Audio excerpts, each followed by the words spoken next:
লাউ চিংড়ি হয়ে গেছে, দেখতেই লাউ চিংড়ি করে ফেলি। আরেকটা হচ্ছে উড়ি উড়ি বাবা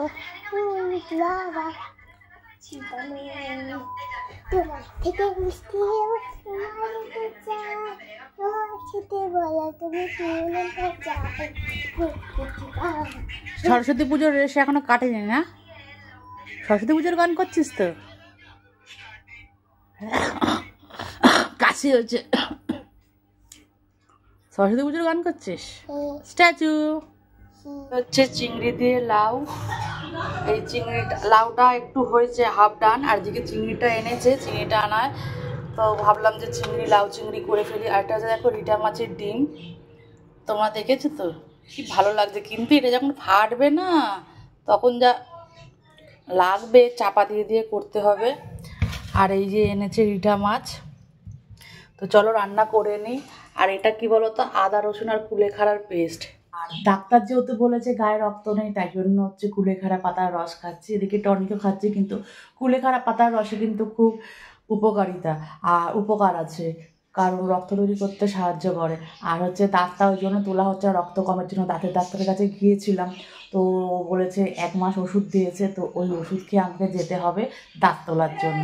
তো তখন গায়ে রক্ত করি, আর তোমাদেরও দেখাচ্ছি, তোমরাও রক্ত করার জন্য কুলেখাড়া পাতাটা খাও, সপ্তাহে 3 দিন, রোজ না, 3 দিন খেলেই তোমার রক্ত হয়ে যাবে তাড়াতাড়ি।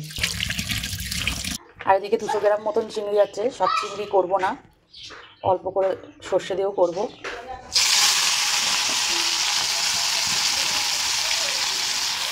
আর একটুখানি চিংড়ি রেখে দেবো হচ্ছে সর্ষে দিয়ে করার জন্য। আর চিংড়ি মাছ কার কার ভাজতে ভাজতে খেতে ভালো লাগে? আমার তো দারুণ ভালো লাগে, ছোটোবেলা তো দারুণভাবে খেতাম, এনজয় করতাম, কিন্তু এখন বেশি খাওয়া যায় না অ্যালার্জির জন্য।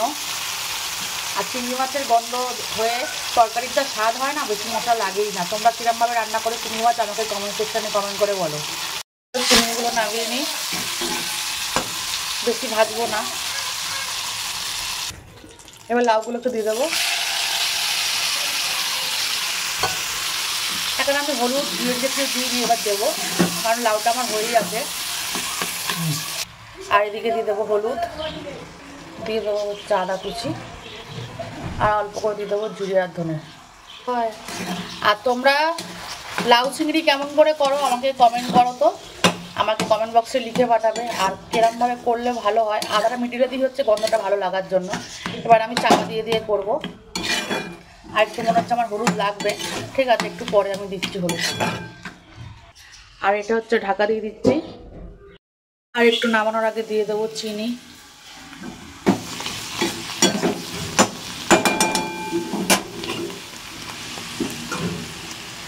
এবার আমি দিয়ে দেবো হচ্ছে চিংড়ি মাছগুলো,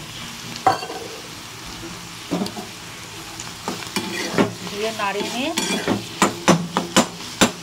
নামিয়ে দেবো।